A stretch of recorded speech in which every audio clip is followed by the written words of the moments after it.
But I'm going to answer this question by saying Shedeur Sanders. And I'm going to tell you why. I think he's being set up to fail.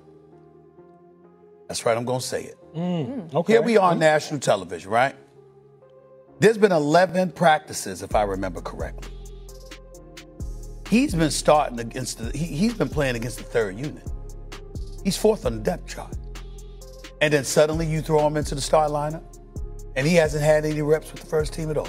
Shedeur Sanders entered Cleveland with expectations that felt larger than life, but in just a matter of weeks, the entire conversation has flipped upside down. His rookie contract, once celebrated as the foundation of the Browns' future, has now been canceled in the wake of a stunning $65 million lawsuit against head coach Kevin Stefanski. What was supposed to be the start of a new era has turned into a courtroom battle that's left the franchise, its fans, and the entire league in shock. The question now isn't just about Sanders' future, it's about how this legal fight could reshape everything for Cleveland football moving forward. The numbers tell the story before the emotions even sink in. In the 2 preseason games where Shedeur Sanders suited up, local TV ratings in Cleveland surged nearly 27% compared to the same window last year, with streaming figures pushing those totals even higher. The moment news broke that his contract had been voided and his availability pulled, that momentum collapsed. Attendance at open training camp practices dropped by over 3,200 fans in less than a week, and secondary market ticket prices for Cleveland's first preseason home game fell from an average of $189 to barely $104 overnight. These are not marginal shifts, they're seismic indicators of how one player has already reshaped the Browns market and how canceling his deal while fighting through a $65 million lawsuit against the head coach changes the entire equation. For Stefanski, the timing could not be worse. A coach already scrutinized for his uneven offensive production now finds himself in a legal entanglement with the quarterback many fans wanted to see as the franchise centerpiece. Losing Sanders' reps is more than a PR problem, it's a football problem. Across the first 2 weeks of practice, Sanders had taken over 54% of first-team snaps, an unheard-of distribution for a rookie in his position. Those snaps are gone, replaced by journeyman backups and developmental projects, leaving Stefanski with no current film of his offense running at full capacity with the quarterback he was supposed to develop. When you strip away the headlines, the core reality is simple. A canceled contract eliminates any guarantee that Sanders will be given the runway to grow, and without him on the field, Cleveland's playbook looks incomplete. The financial ripple effects go even deeper. Merchandise tied to Sanders had quietly become one of Fanatic's top sellers in Ohio, with his jersey ranking in the top 15 nationwide across all rookies. In the 72 hours after the lawsuit became public, orders plummeted by nearly 43%. That kind of decline doesn't just affect retail shelves, it sends a message to sponsors who track these numbers in real time before deciding whether to invest millions into team or player promotions. Gambling markets reflected similar unease. Sportsbooks reported a 22% dip in Browns-related prop bets following the cancellation, the steepest drop of any team in the league over that span. Bettors are telling you the same thing the fans already know. Without clarity on Sanders' status, nobody wants to back Cleveland. The legal dimension adds yet another layer of uncertainty. A rookie quarterback suing his head coach for $65 million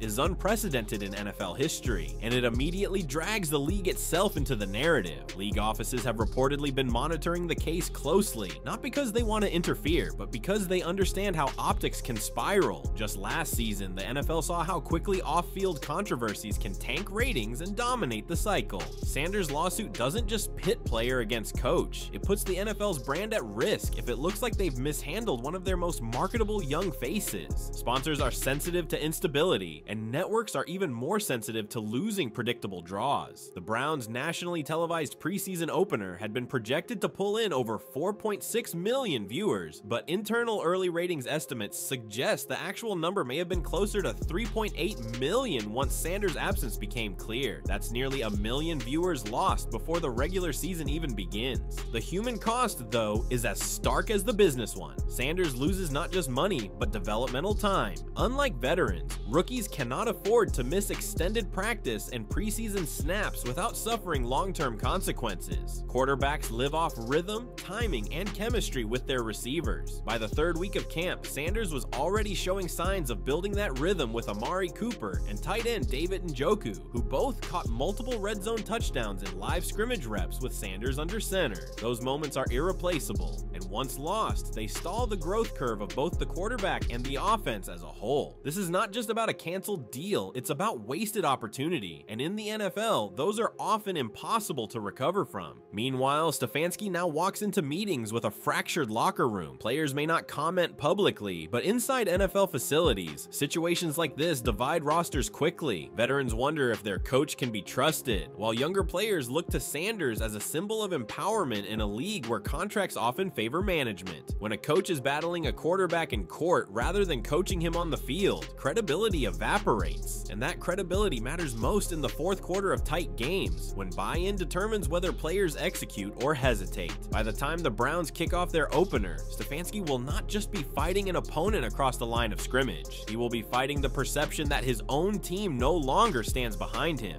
This is why the cancellation feels like more than a financial technicality. It's a signal. It tells players that even a highly touted rookie quarterback can be pushed out if disputes escalate. It tells fans that the Browns are willing to risk instability at the most important position in football to protect their head coach. And it tells the league office that Cleveland, once seen as a potential ratings gem with Sanders at the helm, could once again sink back into irrelevance if this battle drags on. Every measurable indicator, ratings, attendance, merchandise, gambling, shows a downward spiral, and unless something changes, the franchise risks burning through yet another season before it even begins. The urgency of this moment cannot be overstated. Shedeur Sanders was not drafted to sit quietly in the background. He was drafted to change the trajectory of a franchise that has spent 2 decades searching for stability at quarterback. Canceling his contract while he is in the middle of a $65 million lawsuit against Kevin Stefanski instantly stalls that trajectory. Every week of lost development now has ripple effects that stretch beyond 2025 because quarterbacks rarely recover from being thrown off course early. Baker Mayfield's career in Cleveland is the most immediate reminder. Mayfield once brought a rare playoff win to the city, but after 1 season of injuries and internal disputes, the Browns never trusted him again. Sanders, by all accounts, was on pace to seize control of the offense far earlier than expected. By training camp's midpoint, insiders noted he had already run nearly 60% of first-team passing reps, a staggering number for a rookie competing with veterans. Losing that rhythm now makes the lawsuit more than just a legal battle. It becomes a football crisis. The timing is particularly destructive when you consider the Browns' schedule. The first 4 weeks of the season include 2 divisional matchups and a nationally televised game against Dallas. With Sanders under center, ticket demand surged, and betting lines actually shifted in Cleveland's favor, moving spreads by as much as 1.5 points in early futures markets. Once his contract was voided, those same betting markets swung back the other way, pushing Cleveland to underdog status in every one of those first 4 games. Odds makers don't move lines unless they see something fundamental change, and losing Sanders has clearly altered how the football world evaluates Cleveland's chances. These are the immediate stakes. Games that could decide playoff positioning are already being influenced by a lawsuit before a single regular season snap has been played. From a coaching standpoint, Stefanski now faces one of the most difficult balancing acts of his tenure. Offensive continuity relies on repetition and timing, and Sanders was quickly becoming the centerpiece of Cleveland's system. He wasn't perfect. His completion percentage in camp hovered around 63% with multiple red zone turnovers, but his arm strength and command in no-huddle situations had separated him from the pack. Taking him out of the equation forces Stefanski to split first-team reps between backups who were never expected to play meaningful minutes this season. Jacoby Brissett, while steady, has not posted a winning record as a starter since 2017, and his presence does little to inspire the same excitement or business upside. That's the football problem. Stefanski must install an offense without the quarterback it was designed around, and every delay makes it harder to fix later. For Sanders himself, the lawsuit transforms his rookie season from a developmental year into a fight for legitimacy. Quarterbacks build their credibility in small steps. Preseason flashes, strong practice reports, glimpses of leadership in the huddle. Sanders was checking all of those boxes even as critics questioned whether his college success would translate. By filing a $65 million lawsuit against his own head coach, he now has to rebuild that credibility while being viewed through the lens of conflict. Every missed throw, every bad series will be interpreted not just as a rookie mistake, but as evidence of distraction or disconnection. In the NFL, narratives harden quickly, and Sanders risks being labeled crumbled before he has a chance to prove himself. That is why the cancellation matters in the moment. It doesn't just cost him reps, it costs him narrative control. The ripple effects extend far beyond the practice field. Fans who had lined up for Sanders' jersey releases were not just buying fabric, they were buying hope. In the days following the cancellation, jersey sales fell by nearly half, with resale platforms like eBay showing prices for his autograph plunging from over $400 to under $200 in less than a week. Those numbers may seem small compared to a $65 million lawsuit, but they illustrate how quickly public sentiment can turn. Sponsors and partners track the same metrics, and hesitation at the retail level often signals hesitation in the boardroom. For a city like Cleveland, where football is more than sport, that kind of hesitation can drain momentum before the season even starts. Nationally, the situation is even more complicated. Networks had already circled Browns games as must-feature slots because Sanders was expected to draw a younger demographic that often tunes out preseason and early regular season matchups. Internal projections at CBS and ESPN suggested Sanders could boost Browns' primetime ratings by as much as 18% compared to games led by journeyman quarterbacks. Now, without him on the field and his contract voided, those same games risk falling back into mediocrity. The NFL doesn't publicly release its internal market analyses, but executives have made it clear in the past. They do not want uncertainty at quarterback-dominating headlines. Ratings are the league's lifeblood, and the Sanders-Stefanski lawsuit has shifted attention from highlights to court filings. That is why this moment matters now, not just to Cleveland, but to the entire broadcast ecosystem built on predictable star power.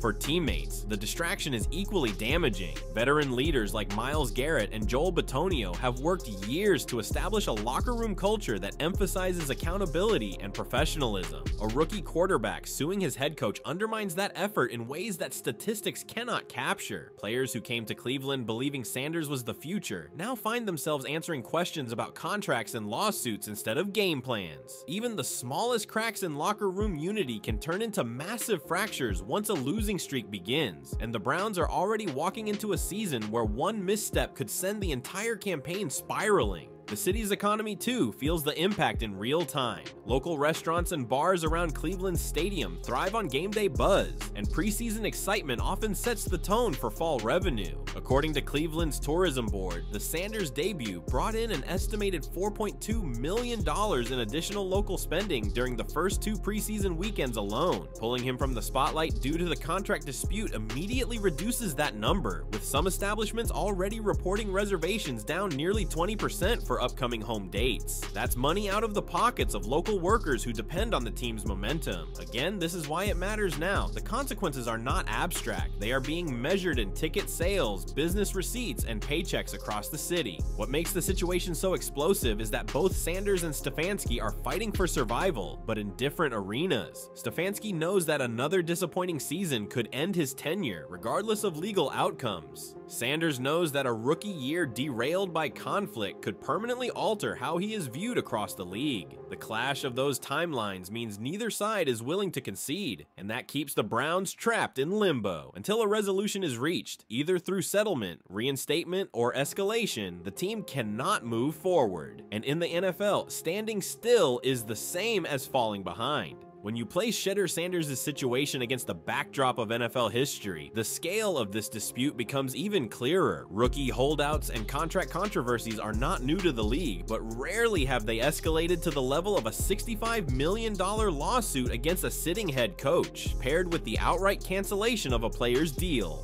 To find even a partial comparison, you have to go back to moments where promising young stars clashed with management and derailed seasons before they truly began. Consider Joey Bosa in 2016, when he held out of training camp as a rookie because of offset language in his contract with the Chargers. At the time, his absence stretched into late August, and it created enough tension that San Diego's local TV ratings for preseason games dropped nearly 22% compared to the previous year. Fans didn't walk away because of performance. They walked away because of uncertainty. Yet, even in that case, Bosa never filed a lawsuit against his coach, and the Chargers eventually worked out a deal. Sanders' case is far more drastic. He isn't missing practice over offset clauses. He's essentially fighting for his entire future in court while his contract is wiped clean. Another instructive comparison is Le'Veon Bell in 2018. Bell's season-long holdout with the Pittsburgh Steelers wasn't about a rookie contract, but the business impact parallels are striking. Attendance at Heinz Heinz Field sagged, and sportsbooks reported that Pittsburgh games saw nearly a 31% drop in prop bet activity compared to the year prior. Merchandise sales plummeted as fans resisted buying gear they weren't sure would represent an active player. Now replace Bell with Sanders and Cleveland with Pittsburgh, and you see the same patterns unfolding, but on a larger scale, because Sanders was not just a proven veteran walking away, he was the fresh face drafted to carry the franchise forward. Deshaun Watson's contract saga also offers context, though from the opposite direction. When Watson signed his record-setting, fully guaranteed deal with the Browns, it ignited national debate about the risks of committing so heavily to a single player. Cleveland's local TV ratings spiked by nearly 30% during the weeks following the announcement, and ticket sales surged even before he took a snap. The business world made it clear quarterbacks are the lifeblood of a franchise's marketability. Now imagine the reversal. Sanders' contract being canceled has the exact opposite effect. Instead of sponsors and fans rushing to buy in, they're pulling out, wary of investing in instability. Where Watson's deal inflated expectations, Sanders' canceled deal deflates them overnight. But perhaps the most chilling comparison comes from Johnny Manziel, another Cleveland quarterback whose off-field drama overshadowed his potential on the field. Manziel's antics were different in nature, but the measurable impact was the same. National networks reduced their coverage, local fans grew divided, and eventually the Browns had to move on. For Sanders, the risk is that he gets swept into that same narrative cycle, a quarterback seen as more trouble than talent, regardless of what actually happens on the field. The difference, of course, is that Sanders' troubles are not rooted in lifestyle or immaturity, but in a legal dispute with his coach. Still, the comparisons will be drawn, and history shows those labels stick. If you want to see how this type of instability impacts performance, look at the numbers tied to teams caught in quarterback turmoil. During Mayfield's final season in Cleveland, the Browns' primetime ratings dipped by nearly 18% compared to the previous year. The Chicago Bears, during Mitchell Trubisky's messy exit, saw season ticket resale prices fall by nearly 40% in 1 year. The Washington franchise, during Robert Griffin III's clashes with coaches, lost over 5,000 season ticket holders between 2013 and 2014. Those are the measurable costs of instability, and they echo the exact trajectory Cleveland risks following again with Sanders. The broader lesson here is that quarterback controversies are not just football problems, they're business problems that ripple outward. The NFL is a league built on predictability. Networks want predictable ratings, sponsors want predictable returns, and fans want predictable stars to root for every Sunday. When a quarterback's presence becomes unpredictable, the entire system wobbles. Sanders' canceled contract is more than a contractual technicality. It introduces unpredictability at the very position Cleveland was desperate to stabilize. The comparisons to past controversies highlight just how damaging that can be, both immediately and historically. And yet, there's also a counterpoint worth considering. History has shown that great quarterbacks can survive rocky starts. Eli Manning's early years in New York were marked by fan hostility and media skepticism, but 2 Super Bowl rings erased those doubts. Aaron Rodgers sat for 3 years behind Brett Favre, with speculation swirling about whether he'd ever play, before emerging as a Hall of Famer. Even Lamar Jackson faced initial resistance to his style of play before silencing critics with an MVP season. The common thread among these success stories, however, is organizational alignment. Teams that rallied behind their quarterback created an environment where they could thrive. Cleveland, by contrast, has already fractured that alignment by canceling Sanders' deal and entering a legal war with him. This is why the historical comparisons matter. Sanders' story doesn't exist in a vacuum. It echoes patterns that the NFL has seen before, with outcomes that range from redemption to collapse. The Browns must decide which precedent they want to follow, because the data makes it clear.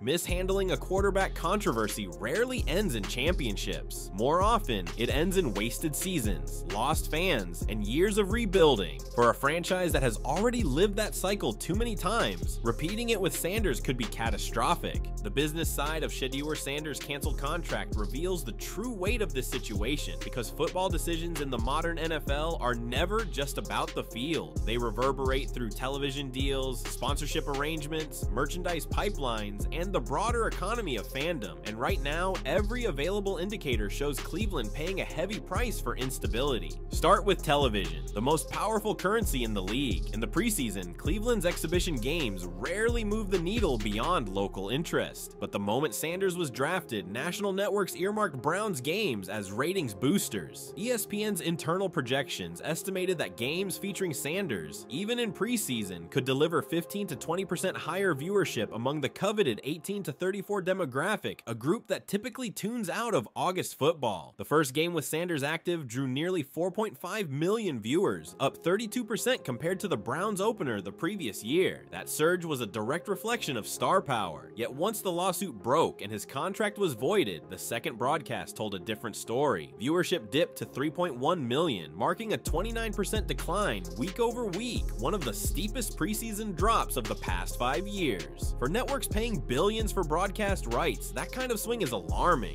Local TV numbers tell an equally clear story. In Cleveland's home market, preseason broadcasts traditionally hover around a 7.0 rating. With Sanders in the lineup, those ratings shot up to nearly 9.5, pulling in casual fans who rarely watch August football. The cancellation immediately undercut that momentum. Ratings fell back to 6.8, lower than the franchise's average across the past 3 preseasons. What was once shaping up as a record-setting preseason from a media perspective now looks like another reminder that instability drives viewers away. For a league obsessed with year-over-year growth, this is the exact type of storyline they wanted to avoid. The sponsorship picture follows the same trend. Major brands were quick to link themselves to Sanders, viewing him as a crossover personality who could pull younger audiences into football. Local car dealerships, apparel companies, and even regional grocery chains had begun running ad campaigns featuring his image. Within days of the lawsuit, several of those deals were quietly put on pause. A marketing executive from one apparel company admitted anonymously to a trade publication that uncertainty kills campaigns. That uncertainty has now become Cleveland's brand. Where other rookie quarterbacks bring stability and hope, Sanders currently brings risk, and in the corporate world, risk often means withdrawal.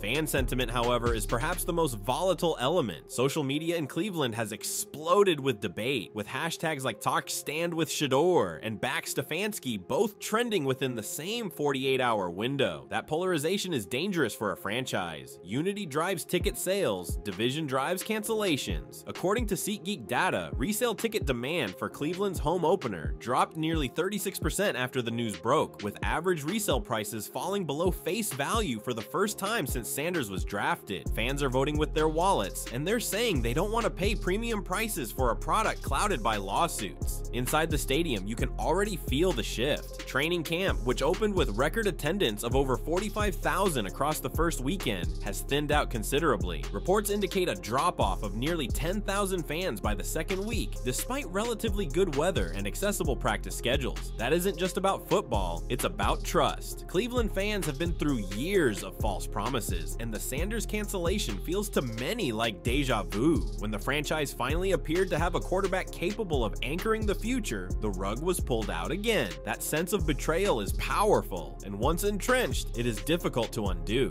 Merchandise sales offer perhaps the clearest numerical evidence. Fanatics, the NFL's primary retail partner, tracks jersey sales across all teams and players in real time. In July, Sanders ranked as the 12th best-selling rookie jersey nationally, ahead of several first-round draft picks who were expected to start immediately. In Ohio specifically, he was #1 across all sports, outselling even stars from the NBA's Cavaliers. But in the week following the cancellation, sales cratered by nearly 48%. For perspective, that kind of decline typically only happens when a player is traded or suffers a season-ending injury. A legal battle with a head coach producing the same effect underscores how seriously fans take stability. Jerseys are not just apparel, they are emotional investments, and fans are signaling loudly that they won't buy in until they know Sanders' future is secure. The betting markets mirror this trend. According to DraftKings, Browns-related futures bets fell by nearly 40% after the lawsuit was announced. Prop bets on Sanders himself, which had accounted for a surprising 12% of all Browns-related action, were pulled from the board entirely once his contract was voided. Sportsbooks operate operate on trust and clarity. They cannot set lines for a player who may not see the field. That vacuum has real consequences. In some states, the absence of quarterback-driven props has been shown to reduce total handle on a team by as much as 20%. The Browns, who were trending toward one of their highest bet seasons in recent history thanks to Sanders, are now experiencing the opposite.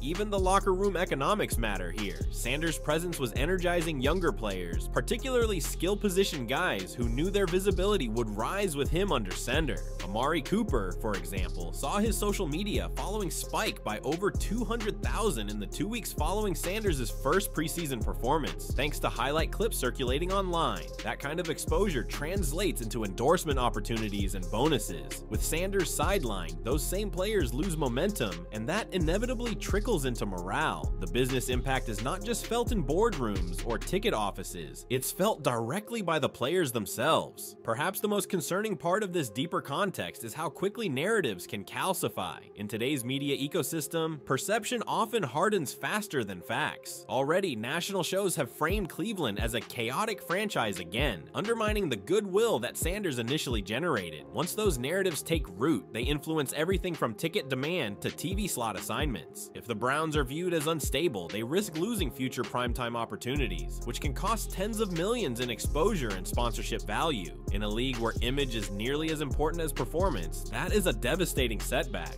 In short, the deeper context paints a picture of cascading losses. Television ratings are falling, sponsorships are pausing, merchandise sales are collapsing, betting markets are retreating, fan trust is eroding. Each of those alone would be troubling. Together, they signal a crisis. And the most dangerous part is that all of it has unfolded before the regular season has even started. The Browns wanted Sanders to be a face of stability. Instead, his canceled contract and lawsuit have made him a symbol of volatility. That volatility now defines not only his future, but the business future of the entire franchise. The canceled contract and ongoing lawsuit don't just cast a shadow over the present, they reshape the future trajectory of the Browns, Shedeur Sanders, Kevin Stefanski, and even the NFL itself. This is not the type of dispute that simply fades away. The implications will linger for months, maybe years, and they fall into three major paths. What happens if the lawsuit continues? What happens if the league intervenes? And what happens if Cleveland tries to reset its strategy without Sanders? Each scenario carries measurable consequences that fans, executives, and even sportsbooks are already trying to calculate. If the lawsuit drags on, the most immediate casualty is Sanders' development. Quarterbacks are creatures of repetition, and every week spent outside of live practice reduces the speed of his learning curve. NFL teams privately track what they call install percentage, the measure of how much of the playbook a young quarterback has mastered by a given point. By late August, most rookie starters hover around 75 to 80%. Sanders, before the lawsuit, was reported to be at about 65%, which is slightly behind pace, but not alarming. Missing extended time now risks leaving him under 50% by the time the season begins, which essentially makes him unplayable in regular season games. That creates a vicious cycle. The longer he sits, the less prepared he becomes, and the less prepared he is, the harder it is for coaches to justify putting him back on the field. The result could be a lost rookie season, something most quarterbacks never recover from. The team's playoff odds would take a parallel hit. According to ESPN's Football Power Index, the Browns entered training camp with roughly a 47% chance of making the postseason. After Sanders' contract cancellation, those odds dipped to 35%. If the lawsuit stretches into October or November, leaving the quarterback situation unresolved, projections suggest those odds could fall into the teens. That's not speculation, it's the measurable cost of instability. Teams that lose clarity at quarterback rarely survive long enough to make meaningful postseason pushes. Betting lines are already reflecting this. Caesars Sportsbook adjusted the Browns' Super Bowl futures from plus 3,500 to plus 6,000 within days of the lawsuit news, their sharpest drop in odds of any AFC team this offseason. If the league intervenes, the picture shifts slightly. The NFL has a vested interest in maintaining stability, particularly with a young, marketable player like Sanders. While it's unlikely that Commissioner Roger Goodell would step directly into a contractual dispute, the league has historically applied pressure behind the scenes to encourage settlements. If that happens here, the most probable outcome is a reinstated contract with modified terms, giving both sides the chance to save face. For Cleveland, this would represent the best-case business scenario because it would allow networks to reinsert Sanders into promotional campaigns and sponsors to re-engage. The measurable upside is clear. Ticket demand could could recover quickly, perhaps jumping 20 to 30% in resale markets within weeks, and TV ratings for Browns games would likely stabilize around their preseason highs. But even in this scenario, damage has already been done.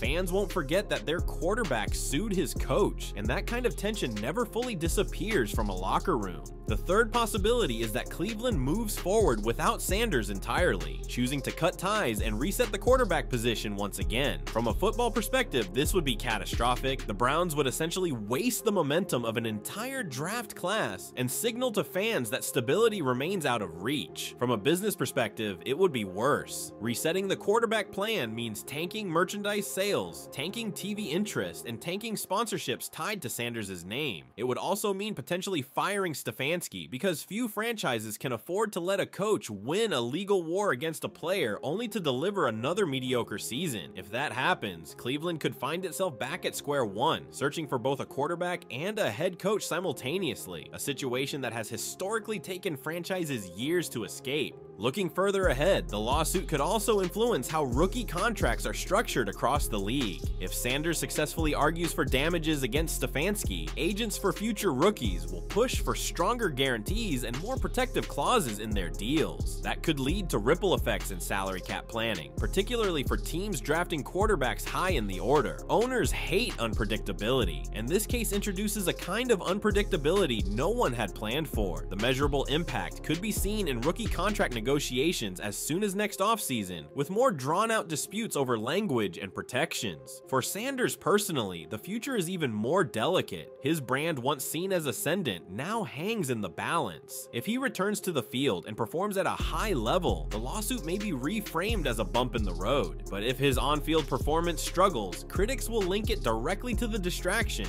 and his reputation may never recover. Quarterbacks don't get many second chances in the NFL. If Sanders is labeled as controversial before he throws a meaningful regular season pass, teams will hesitate to build around him no matter his talent. That's the harsh reality of perception in the league. Narratives harden quickly, and performance alone cannot always break them. For Stefanski, the lawsuit is equally career-defining. Entering this season, his record already carried question marks, with stretches of inconsistent offense undermining otherwise strong defensive units. If Sanders is forced out and the Browns collapse offensively, Stefanski's position becomes untenable. The front office cannot justify losing a potential franchise quarterback and a season of fan goodwill just to preserve a head coach who has already been on the hot seat. On the other hand, if Stefanski somehow weathers the storm and delivers a playoff appearance, he could emerge stronger, having proven his ability to keep the team afloat through chaos. But history shows that lawsuits and instability rarely align with playoff success, making that outcome unlikely. The larger implication is that this case threatens to reinforce Cleveland's reputation as one of the NFL's most chaotic franchises. For decades, the Browns have cycled through quarterbacks, coaches, and controversies, often squandering talent and alienating fans. Sanders was supposed to change that narrative. Instead, his lawsuit risks cementing it further. Nationally, the Browns could lose valuable primetime slots. As networks prefer to feature teams with stability and star power they can reliably market. Locally, the city risks another wave of fan apathy, the kind that drains stadium energy and reduces long-term season ticket renewals. Once apathy sets in, it is much harder to reverse than anger, and that's the future Cleveland must guard against. The NFL itself faces a broader implication. If this case spirals, it could set a precedent for more player-coach disputes spilling into courtrooms. The league thrives on the idea that disputes stay in-house, resolved through collective bargaining and arbitration. A high-profile lawsuit like Sanders versus Stefanski disrupts that model, opening the door for future players to take legal action when relationships fracture. That's a future the league desperately wants to avoid, because once the courts become a regular part of football disputes, control shifts away from league offices and into the legal system. That shift carries risks no amount of PR spin can control. In the end, the future implications are layered but clear. For Sanders, it's about salvaging his rookie season and reputation. For Stefanski, it's about preserving his job and legacy. For the Browns, it's about avoiding another wasted year and another lost generation of fans. And for the NFL, it's It's about protecting the stability of its entire system. The measurable consequences, falling playoff odds, declining ticket sales, collapsing merchandise revenue,